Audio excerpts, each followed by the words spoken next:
I was listening to their Wrestlemania report, and they even said Braun could be this and the new one of the biggest stars because he's still really young. He's only in his mid-20s, so he's still really young, and he could be like a ridiculous. He could be the next Make-A-Wish guy. He could be that guy because he loves to do it. He can be when John Cena officially says I'm done.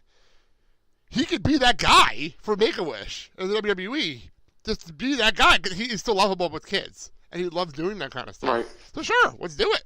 Why the hell not? I don't see a problem with it whatsoever.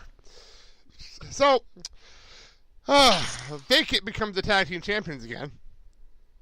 Apparently Vacant could not be done because Vacant had dropped the Cruiserweight title on Sunday, so now he's now the tag team champion on Monday. He just keeps winning and winning, man. I know. It is getting a bit ridiculous at this point. But Kurt Angle announced they're doing a mini tournament on the 2 Mondays, and the winners would face the Bar. Because apparently the Bar doesn't need to be in this tournament because they lost to it. I love the fact they're like, I'm not going to give you back. You lost to a freaking 10-year-old. My favorite line of the show. Oh, no, second favorite line. My favorite line of the show was what we opened the show with this. Okay, well, my tag team division is full, but I hear that TNA is hiring.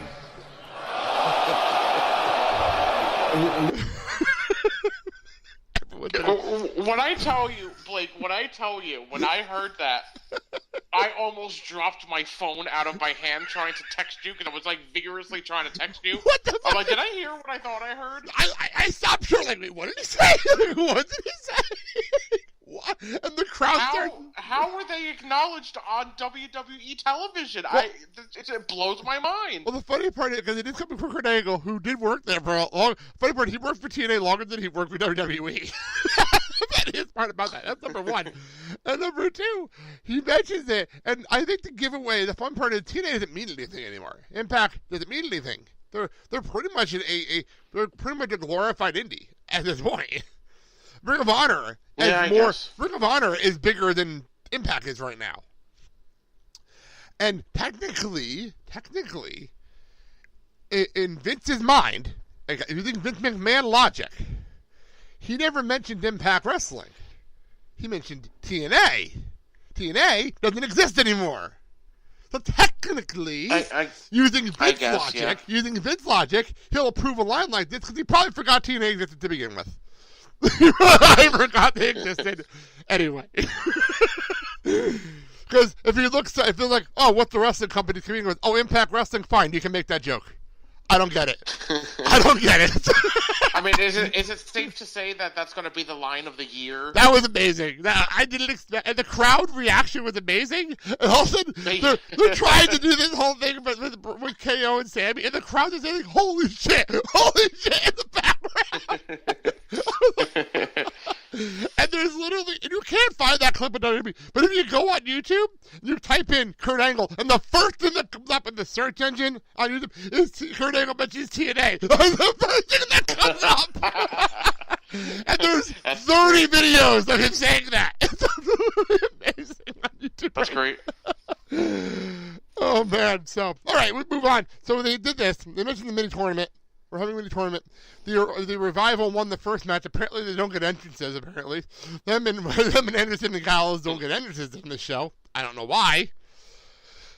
But, and neither did, what was the Titus Worldwide? Didn't they get entrances either? They were just in the ring. We got back from the break. Like, 3 out of the 14 in this tournament. Okay. But no, 3 out of 14 in the tournament don't even get entrances, which I don't understand. Really, that's how you revitalize the tag division. Just have 3 of the 4 teams not have entrances. That makes sense. Yeah. But you give Heath Slater and Rhino an entrance. I don't understand how that works. But they're in the ring, and we have Woken Matt Hardy. And I love the fact that I love the fact he won the Andre the Giant Memorial Road just because he gets to talk to it now a lot. That's probably the only reason why. Because he gets to talk to it like Andre is there. I love the fact they're going to do this now for a long time. It's going to be the most relevant that trophy has ever been. He's just going to talk to it for the next year. It's going to be so stupid but so funny every time. We find out that we have Woken Bray Wyatt now, which is not official. We're just going to go with that until they make it official. Yes. Because apparently he came out of the League of Reincarnation. Now, you know what? I'm not going to explain it. I'm not going to bother. Because if I say it sounds ridiculously crazy. But if Woken Matt, Woken Bray, and Brother Nero explain it, it sounds a lot better. So let's do that. Okay. Ah, yes. Greetings, my sibling. It is delightful to see you, and I am so glad you have overcome your broken condition. Oh, I tried to call you, Matt. I actually left a message. I'm sure it accidentally got Deleted, of course. until I knew you were preparing for Andre's Battle Royale of Giants. Yes, I was, and I won due to an all too familiar foe.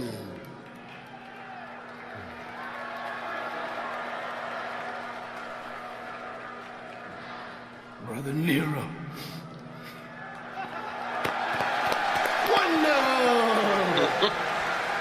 I'm so glad my brother rendered Sister Abigail. Obsolete! How are you feeling? I feel wonderful.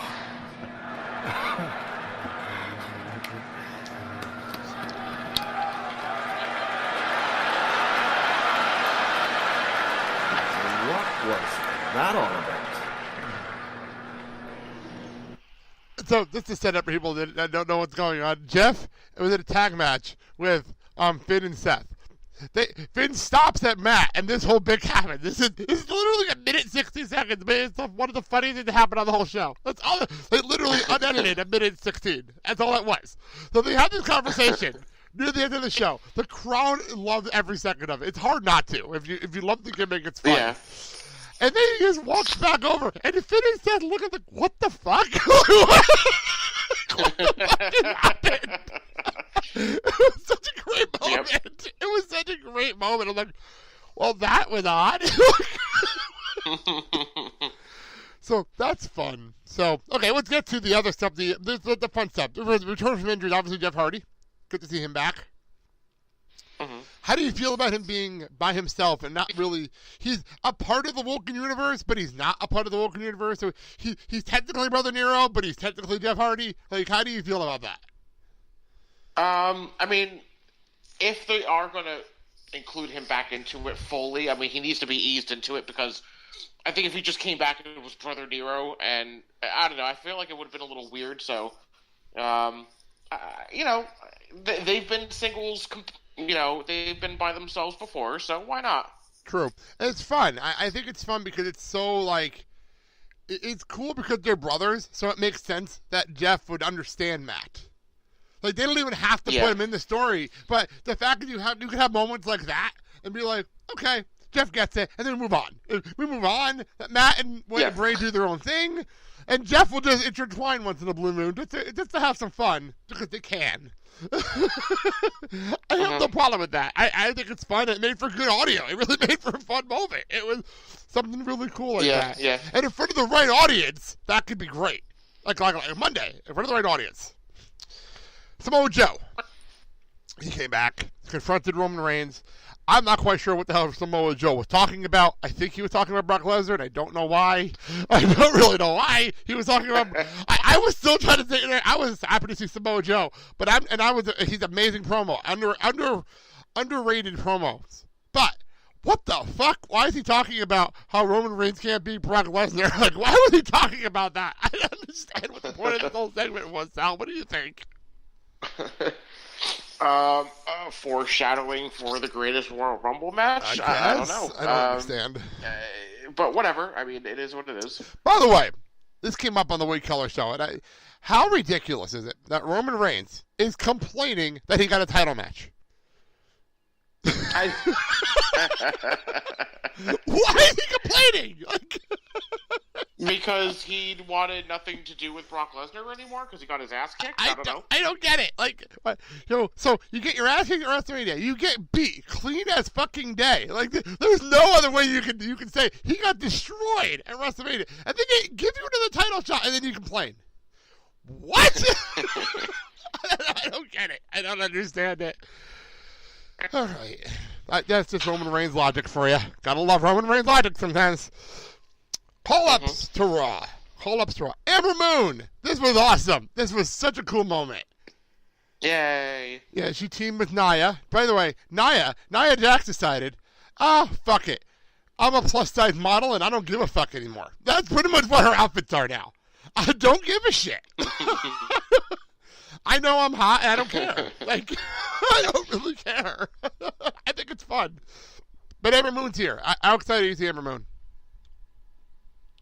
Oh, I'm super stoked. I'm very, very excited. And I hope that they utilize her correctly.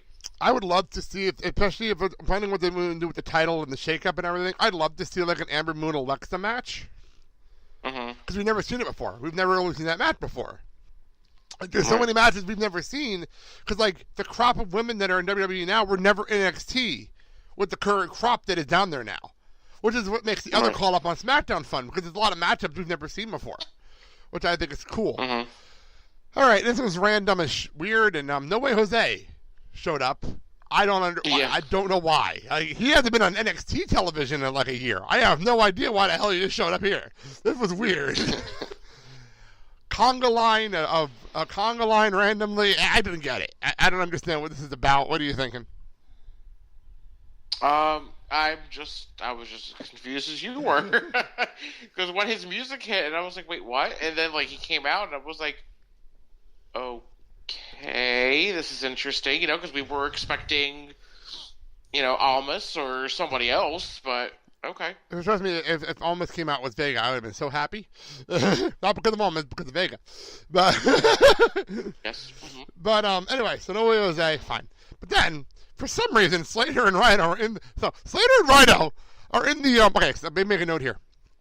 For those who didn't know this or did not follow my Instagram, because if you're following my Instagram, you knew this. So, Sal and Q and Casey, and friend of the show, Casey Jose, from Practical Jokers, were in the front row for Raw and Smackdown. Yes. SmackDown was more obvious than Raw, and I'll get to that when we get to SmackDown, because it was hysterical during SmackDown. But on Raw, they were sitting in the same seats on Raw than they were on SmackDown. The problem is there's no announce table down there, so you didn't notice them as much. Right. But, the fun part for me was Sal on the Jokers for a couple episodes wore the Heath Slater I Got Kids t-shirt on the show. So when Heath Slater came out, I'm like, hey! Wait a minute! So if you go on Sal Volcano's Instagram and you watch his story, this is not up anymore, unfortunately, because now here this is Friday's only 24-hour feed. But Sal Volcano's story on Monday and Tuesday was some of the highlights of WrestleMania week for me. Was them reacting to shit going on in the ring like 10 minutes later. It was so fucking funny. It was so fucking funny. But that's great. Sal's reaction to the I got kids too! He doesn't really have kids, but it was hysterical. Crowd. Anyway, so Slater and Rhino are in the ring, and they're saying, we weren't involved in this mini tournament because you suck. I love you guys, but you suck. At least Titus Worldwide have a reason. They were in a feud with the Bar, so that actually makes sense why they're involved in this. Right. Like, you guys don't belong anywhere near the title. Well, apparently, they came out and they called out anybody in the back, and the crowd was on top of this before we were. And they started chanting AOP. And that came out, AOP, the Office of Pain, with Paul Ellering. They came out, they beat the living shit out of Rhino and Heath Slater. The only thing I wish they did and didn't do was the spot where they pick them both up and him in the backs.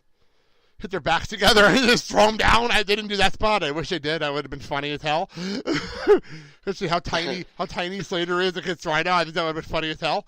But, they didn't do that, but it was those Austin Pain debut. Their match was shorter than their entrance, which is fine. And then they go out and they do the fist pump thing they always do. And Ellering goes to put his fist in, and then they wave him off and they walk away. Yes. So now AOP is no longer with manager. I understand why they're doing this, but how did you react? How did you feel when that happened? It was odd, to say the least, because, you're just so used to seeing the three of them together. But, yeah. I mean, you did make a very good point, when we were texting on Monday about, he probably can't do the traveling or doesn't want to do that much traveling. So I mean, that aspect it makes sense, but like it's weird not to see them with